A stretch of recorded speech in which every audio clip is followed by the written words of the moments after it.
Hi everyone, Dom here from Panasonic Europe. In this quick video I just want to talk you through positioning your Panasonic Air Fryer. So I've got the NFCC 500 series here, and essentially our air fryers have two different vents.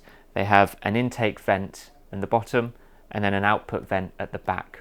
So when you're positioning your air fryer in your kitchen, it's really important that you place your air fryer on a flat surface. Don't try putting it on cloth or carpet, because that intake vent needs to be nice and free so that air can come into the device. Similarly, please make sure you leave ample space behind the air fryer so the hot air coming out of the back isn't damaging anything that's too close. So leave as much space as you can in between your air fryer and the wall there. Hope that helps. If you have any questions about positioning your air fryer, please reach out to our support team. Hope that helps. Thanks.